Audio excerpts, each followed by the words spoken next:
Hi, my name is Manpreet Singh and welcome to my YouTube channel. This channel focuses on real estate and mortgage insights. This channel aims to empower viewers with the knowledge to make informed decisions in the real estate market. Please subscribe to stay informed about the Canadian real estate market. Thank you so much for joining me today. Today I have a special guest with me, Sehr Mahmood. Sehr, thank you so much for joining me. Thank you for having me. I'm going to start off with a few questions and we'll take the conversation from there. Sure. So my first question to all my guests is, how long have you been in the business of real estate and what exactly inspired you to join real estate?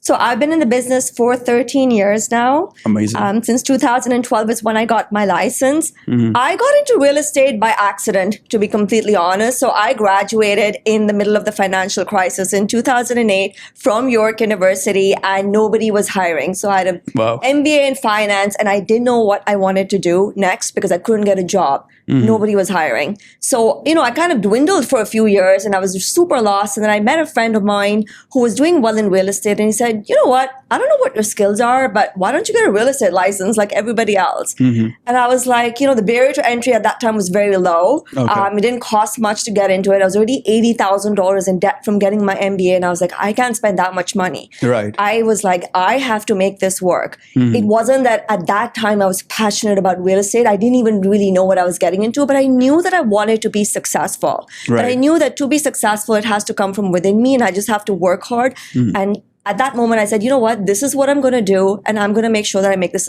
a success. Right. And when you started in your first year or the initial period of time, did you face any challenges?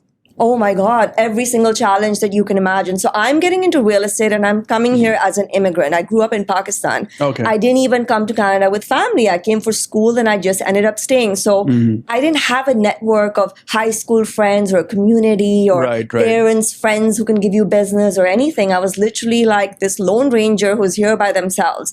So I got to my office, Royal LePage Signature, still where I am now. And I sat down with my broker and I said, you know what? I was like driving here and I see 7 signs of, agents all saying they're number one. How do I become number one? Right. He's like, well, do you have a network? I said, no, not really. I just moved here recently and I don't even have my passport yet. I just literally, got to Canada. Right. And then he said, well, do you have money to advertise? I was like, nope, I'm about $80,000 in debt. Nope. Like, do you have family who can refer you friends and business? I said, nope. He said, well, you have to go out there and meet 5 new people every single day. Wow. And I'm thinking to myself, I have no database. How do I meet 5 new people every single day? Right. So I thought that the best course of action at that time was to start advertising on 2 super glamorous websites called Kijiji and Craigslist. Okay. I literally went on those sites every single day and I put up other ads for other people's listings because I had none of my own.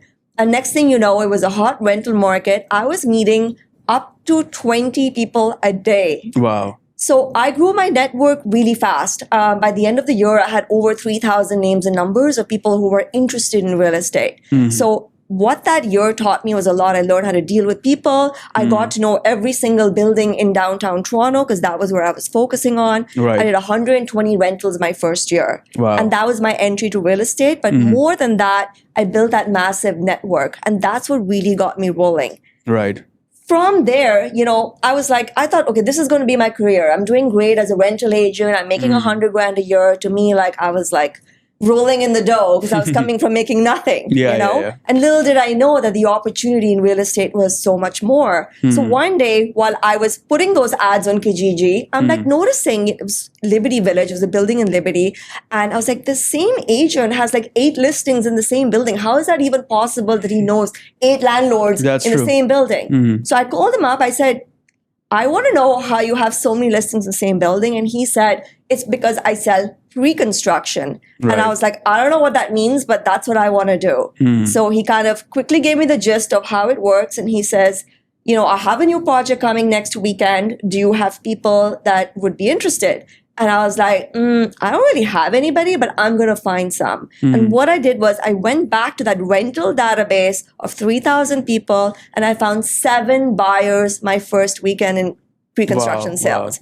So the deal that I'd made with him was that he would get me access. He would close all my deals because I didn't know how pre-construction works at all. Right, So he right. said, we'll do 50-50. I'll do your appointments for you. All you have to do is bring the buyers Bring there. the buyers, and yeah. I thought that's a great deal because I think the problem is a lot of agents, they don't want to give up their commission. Right. But 100% of zero is zero. So for me, 50% of deals was great. So I Right. brought all my buyers there. He closed all those deals. And we continued that for about 2 weeks. And I quickly learned the business myself. And I said, you know what? That was the day that I decided that I'm going to be the best pre-construction agent out there or as close to it as I can get. And that's how my journey into pre-construction started. Amazing, amazing. And then when you started selling pre-con as your primary way of selling real estate, then what was the next few years looking like? How did you build your team and where you are right now in the business? I mean, you are quite successful in the pre-con sector of real estate, but how were the years following that getting into the pre-con? So my first year where I did the 120 rentals was the best thing that could have ever happened to me. It taught me discipline. It taught me work ethic. It taught me time management. To do 120 deals, I was meeting, like I told you, 20 people a day. Yeah. But I wasn't taking out 20 people separately. I was doing open houses on other people's rental listings. And I put an ad for 5 to 6 p.m. and 7 to 8 p.m. So I was only going to 2 units a day and everybody would come to me. So I learned how to scale the rental business really fast. And I said, you know what? From this, I'm going to go straight into doing the same exact thing with pre-construction. And that's what I did. So my second year, I didn't have a team. I was doing it all myself. I did 100 deals in pre-construction my second year. Amazing. 200 deals the year after that. And I was able to, for the next few years, do 200 transactions a year all by myself. Once it was 2017, the market started to get super hot at that time. I was like, you know what? There's a lot more business that can be had. I need to start adding on some team members. Right. And then in 2018, I added my first team member. It was just me and one other gentleman. And then 2019 is when I started to hire a few more. And my team is still very small. We're 6 agents at this time. Amazing. So it's never been a big team, but we've been able to do some serious damage I'm sure in the it's industry. easier to manage when you have a smaller number of agents working with you, I'd rather have few agents and we all do like high volume of sales. And That's true. having That's true. people who are very driven be part of my team is more important to me than just having numbers. And that's how I kind of conducted my business. But for the first 5 years, I was a solo agent doing all my transactions by myself. Right. Now let's come back to the current pre-con market. Pre-con is, from what I'm seeing right now, is not in a very good shape as what it was maybe a couple of years ago. So how do you see the pre-con market in the next few years? And then also, if there is a realtor that's looking to still get into pre-con and make quite a bit of money, what's your suggestion to them? So it's obviously no secret that the pre-con market has been disastrous in 2024. We ended the year with only 4,591 sales, which is actually 78% below the 10-year average of 20,835 sales. Wow. So it's been like literally a 78% drop. It's been the lowest number of sales since 1996, since 28 years. So it's not been good for the pre-construction market. We also have 24,277 unsold units by the end of 2024 that were unsold. This is 50% more than the 10-year average of 16,000. So because of that oversupply, obviously, like it's been very, very difficult in the pre-construction market. And I think the other challenge is that obviously with the rise in interest rates, with people's closings, they were having a lot of trouble. A lot of our business came from repeat purchasers. So investors are buying not just one unit. I have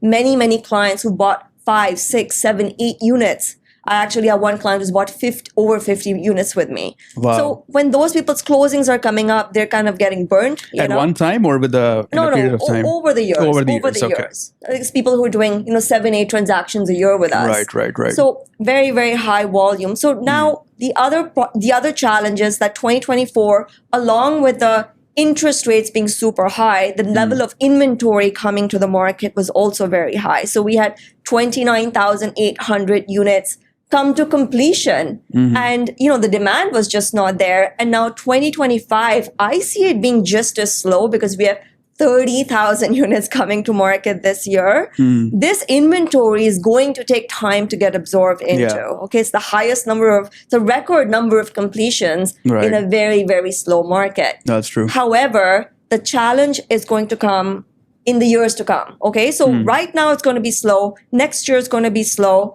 In 2026, we have 20,000 completions. In 2027, we have 18,000 completions. Just to give you an idea, 18,000 units a year completed is the 10-year average. So that's normal. Okay. So now 2028 is when I think that we're going to start seeing the pre-construction market really take a turn in the right direction, because we only have 9,000 units coming to market then. And then in 2029, we have 3,000 units coming to market. So keep in mind, 18 to 20,000 is normal.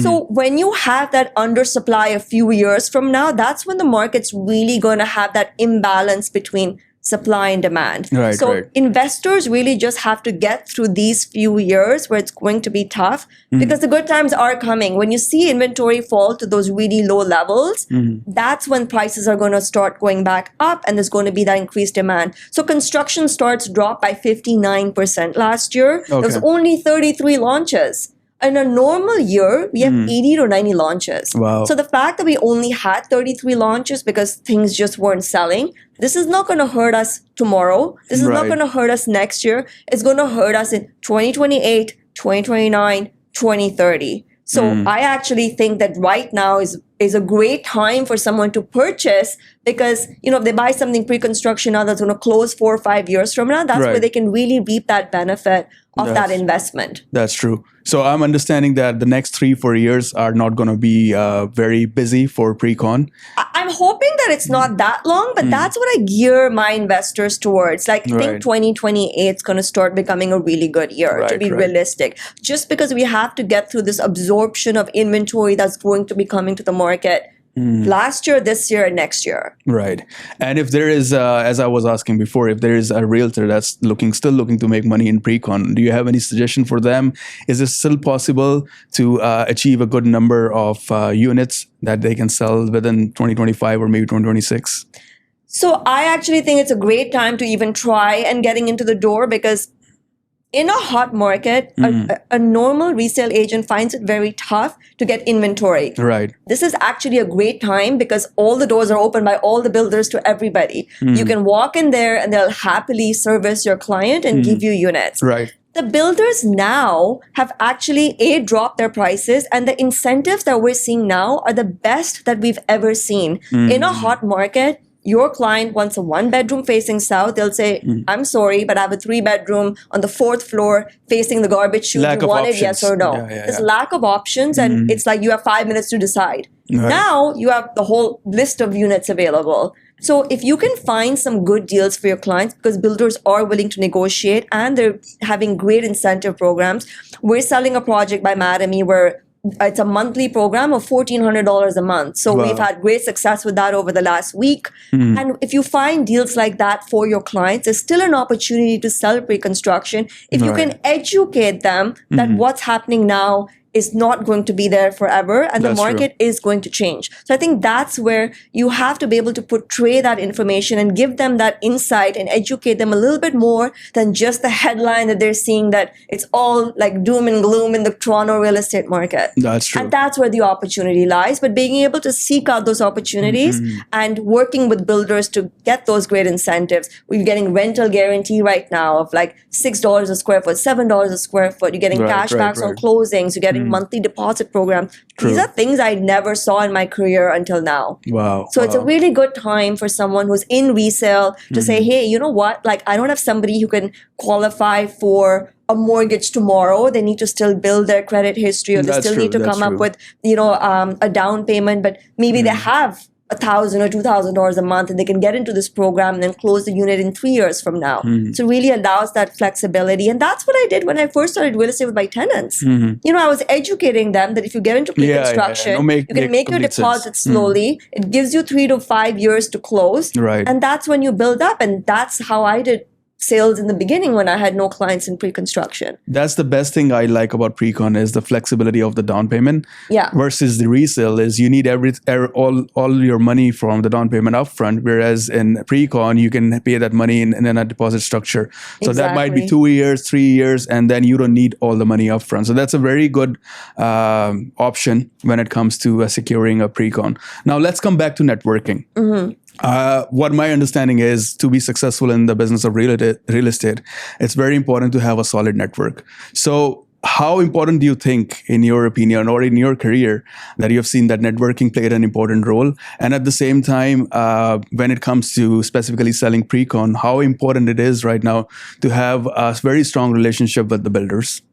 I think right now is the perfect opportunity to start getting to know the builders. Like I said, the sales offices are welcoming agents to come in and, to educate them about their sites. And, if you can just go in there, shoot a simple video. Everybody has an iPhone now. Yeah. Go to the project, learn about it, stand with a sales rep and just interview them, post on your social media, start portraying yourself as an expert in a new field. And I think that that's something that people should take opportunity of right now.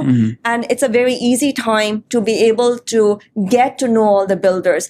I would suggest doing what I did, which was basically when I started pre-construction, because there were so many launches happening, it's very hard to keep track. I focused on one area, which was Yonge and Eglinton, and every project I sold in those first 6 months was just in that neighborhood. So I got to know that neighborhood really well, and I started to work with 3 different builders. So I wasn't trying to work with 25 builders. I was zoning in and being super focused, because nobody cares if you come in and sell 1 to 2 units. But you sell 5 units, 6 units, 10 units, people's ears perk up. And other builders will be like, who's this new agent who went and sold 10 units for my competitor? Let me call them and see what's going on. That's exactly what happened to me when I first started. I was selling for one builder and the other one found out that I did 27 sales in that site and said, who are you and can you come meet us?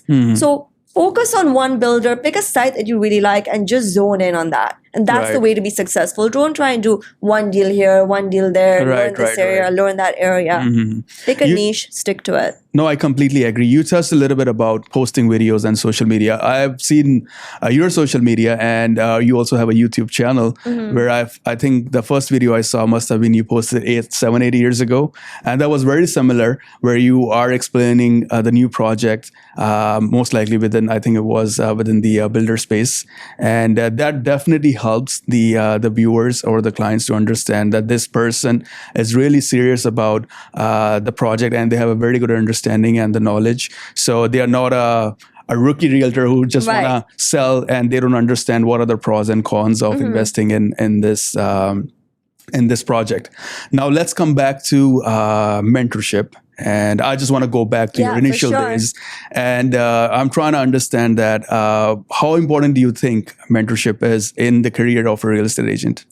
I think mentorship is super important. So when I started my real estate career, I didn't have a mentor, but I did have that one agent who helped me in the beginning to do some of my appointments who I learned from. But for a new agent, I think it's great if you can join a top team and have like a mentor there who's, somebody that you aspire to be close to and somebody that you think you can learn from. So pick the niche that you want to get into, whether it's commercial, residential, pre-construction, and join a team and learn from them. Because being around that energy of someone who's able to do such high production is invaluable. You know, you can't learn that on your own in the same amount of time as you would. I know people who come onto my team in 6 months, they know more than they would on their own in 5 years. So while I didn't have a mentor myself, I would highly encourage now, join a team if you're brand new and just take that step. Also, you have access to so much information on the internet now, right? So when I started, there was no Instagram at that time. There was no TikTok and all this stuff. Now everybody's posting videos on there. So you can get a lot of leadership advice, mentorship advice, career advice just by watching other people's channels. People are learning so much from watching you, and you're bringing on all these top agents, right? So there's a lot that you can learn even if you're not part of a team and you do want to be a solo agent. That's true. But just invest the time to listen to podcasts, listen to shows, see what the top agents are doing, follow them on social media. How are they marketing? What are they saying? And just replicate. And the amazing part about your content on social media is you're very open about your strategies. Right. So that's what I really loved about it, is that it's very easy to, if somebody is really willing to learn how you got your success as pre-con, they just got to go on YouTube probably, and even on Google, just search your name. And a lot of your videos are explaining in depth that what are the strategies you used, and they can benefit from it, right? Right. Now let's come back to the current real estate market. With the current interest rate drops and the new changes in the insured mortgages, the cap rate changed from 1 million to 1.5. How are you seeing the overall market for the next few years? Right. So when we look at the 2024 market, prices overall were down about 0.8%.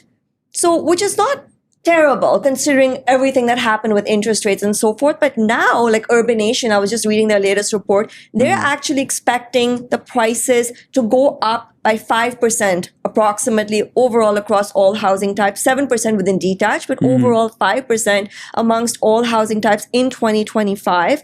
And there's a lot of reasons for this. So one of them is exactly what you said, is like that change in the mortgage rules is now going to allow the buyers to go from having to put, it was 300,000 if they wanted to do a mortgage on, 1.5, and now it's 125,000 because they're doing 500, they're doing 5% on the first 500 and 10% after. So it's really allowing a lot more first-time buyers to come into the market.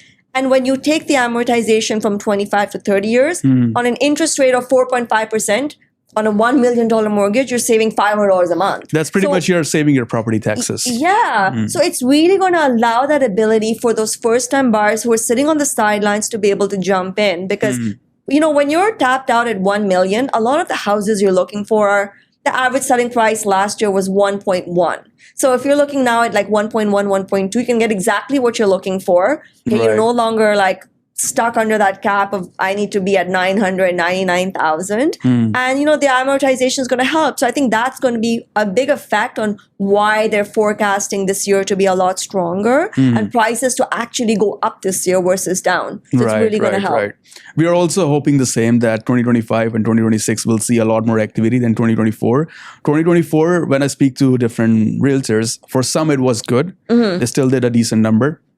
But then for some, it was really slow. Yeah. I think we also have to look at what's happening with immigration. Okay. So even though they've decided to cut it down from 500,000 people a year to 395,000, that's still a lot of people. We're going to have 3.1 million people coming into the GTA by 2046. And we're still not building fast enough. So with those immigration numbers, we actually need 45,000 to 50,000 homes a year to be able to keep up with the demand. So even last year, which was a record number of 29,000, this year's a record number of 30,000, we're still underneath what we're looking for. So when you look forward, like I was saying, to 2028, 2029, where the supply is dropping to 9,000 units and then 3,000 units, it's very scary because the immigration is still coming in. And we need these people. Listen, we have 700 trades that are retiring by 2028. So we need population to come in and take over all these jobs. Right. And also my understanding is that in the years before, and most likely the years when you started the business, the average purchase price was a lot different than what it is right now. Right. So for the new immigrant to come in and save for the down payment, it would have been a lot more easier, right? Because in that period of time, they would have, let's say, needed 50K. Right, to start off with the house they want to purchase. For the same house, they probably need right now 100K, right? So, which is still better than the 300K that they would have needed before the CMHC rule. So it's still a good opportunity for them to be able to save. So my point of saying is there's a lot of immigrants that are already in the country, but they might not be ready yet. So they will be ready very soon, and they will jump into the market. And then the people who can afford, like, listen, last year rents went down 5%. Everybody knows that. But like you're saying, for these people who are still coming in, like rents are going to get better, So this is the year when I think that we can see some optimism come into the market. Right, 100%. And then in terms of tenants, first-time home buyers, you touched a very important point, that how you converted the tenants to invest in the pre-con in your initial days. And that makes complete sense. I mean, you don't have to have all the down payment upfront, so you can save that money and pay that in a deposit structure. Most of the builder files that we do, we see a deposit structure of only $5,000 or $10,000 of payment in maybe like 3 months, right? So that's a very common structure structure. It's not a lot of money that you need upfront. So that's a very good point for the tenants. Yes, and the problem is that most resale agents don't want to educate themselves about pre-construction, and they don't know about the opportunity that's available for their clients. So I think it's really important for them to like expand their horizon as to how can I get my buyers in this market to be able to purchase into something. So educating yourself is really important because there are opportunities like that lie, but resale agents, a lot of them just don't even know because they're not involved in pre-con, and they say, oh, pre-construction, no, we don't know what that is. We don't want to be involved. I mean, if you don't need a quick closing, it's a no-brainer. Yeah. Of course, in a good market, you're also going to build equity, even without putting all your money up front. So it's a very good option for the first-time home buyers. And another thing I tell them is that for how long do you want to be a tenant? If your long-term goal is to live in this country, for maybe like it's a short-term solution, because a feeling of living in a home as a tenant and as a landlord, as a homeowner, is a very different feeling, right? Right. So it's a no-brainer. I mean, especially in the initial years when you must have started. And we're also seeing some changes in government policy. So, for example, Vaughan now doesn't have development charges in their sites. They've lowered them a lot. So, like, hopefully that, help with pricing a little bit and get more builders to want to like go into the area and start construction, because construction starts are very low right now. Right. I was speaking to another real estate agent. He's been in the business since 2010, very big on pre-con. He told me that in 2010, 2011, pre-con was not very popular. No. Was it still the case when you started, or was still a new thing where people were investing in pre-con? So when I started, it was before so 2016 was when pre-con got super hot. When I started, it was still pretty slow. I had no frame of reference of what's slow and what's hot. So I just got into it and I said, you know what, I did 100 rentals last year, I want to do 100 sales. And that's the mindset. Sometimes like ignorance is bliss, I didn't know that whether it's a hot market or not a hot market. I just wasn't educated enough. I just knew I want to be successful. There are people out there doing hundreds of deals. How can I be one of them? And I think mindset is so important with that, because if you get roped into the conversations of, oh my God, the market's terrible and nobody's buying, and you start getting invested in all these trends that, oh, market's down 50%, revenue is only 25% of what it was before, then you're going to get stuck in that mindset. How can you get past that and say, what's that little niche that I can create for myself in this market right now? There was still 67,000 transactions last year. Somebody's selling. So why do you want to be that person who says, I'm the one not selling? Be the person who says, I want a piece of the sales that were happening, because somebody's selling them. That's true. And now let's come back to where you are right now in your career and in your life. Is you have seen quite a bit of success. So this is a question I ask to everyone that I see is successful in their business, is when we are working initially, we want to work as hard. We are hustlers, right? But when you reach a certain amount of success, you kind of fall into the comfort zone. And then in your situation, what is the motivator? What is the igniter that keeps you going? I think that success is such a different word for everybody. Okay, there's some people that you're going to meet and they're going to look at me and they'll be like, oh my God, this girl does 300 to 400 deals a year. Like, that's the level of success. There's going to be agents out there who do double of that, and they're going to be like, I don't want to be Sehr. So success is very relative. Sure. I'm very blessed in my life for where I've reached, and I'm very grateful. But I do think that I have the capacity to do a lot more, and I have a lot more that I want to achieve in my life. So for me, I'm still very motivated to keep going. But more than just the income, I'm able to now give back to the community so much. So I don't know if you follow my social media, but like I do charity events in Mexico for animals and communities every single year. I've done 3 in the last 3 years in a row. I helped 144 dogs and cats get spayed and neutered. And that it would not be possible for me to do if I didn't have the real estate success, because all of that costs time and money. So those things only come with that. So, as I grow older and I go forward, it's like, how can I keep giving back to the community even more? And that's my real motivator, like starting an animal charity that's even bigger than what I've already been doing and giving back to the community. And for that, I don't think I've reached the pinnacle of my success. I think I still have a way to go, and that really keeps me motivated. Amazing. The other thing is I love telling my story. I speak at a lot of like panel events right now. I'm a guest on a lot of podcasts such as this. So I love telling my story and just inspiring others. If I didn't have that success, I wouldn't be invited to any of these speaking events. That's true. That's so true. I really want to like help give back and motivate other people, and that keeps me going. I think it's very important to give back to the community, and it really helps, and it shows what kind of person you are.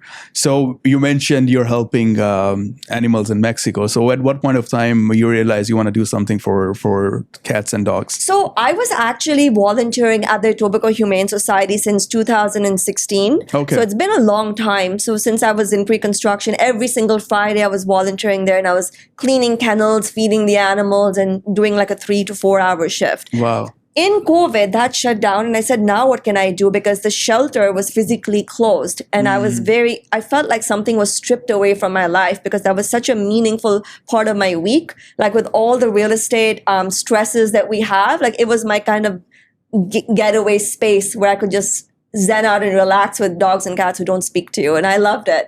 So from there, I started seeing that in Mexico and overseas, places where they still needed help and they were open. So I started bringing animals back from there, adopting them out here. And then now I, saw the fact that there's 18 million homeless dogs and cats in Mexico. So I said, how can we help them past me just bringing a few back a year to find them homes? Because that's not enough. Right. So the best way was spay and neuter clinics. So now I go to the villages every single year. I organize it from scratch. I rent the space. I get the doctors. I organize the medication, all the supplies, all the volunteers. It's literally like more work than launching a pre-construction project. It takes me about 6 weeks every single year to organize this. I can imagine. Then advertising in the community for people to come there for free. And that's my Christmas gift back, And I hope to just make that bigger every single year. Right. So important to align your personality with your purpose. So everybody, has different things that they're passionate about, but find that passion, and how can you take your career and mold it towards your passion. Right. No, I'm hoping that it grows in the next few years, and you can help a lot more animals that need the help. So that's an amazing effort that you are making. Thank you. And thank you so much for your time and this opportunity. I learned a lot from you, and I'm pretty sure the viewers will gain a lot of value from this conversation. Thanks so much for having me. Thank you.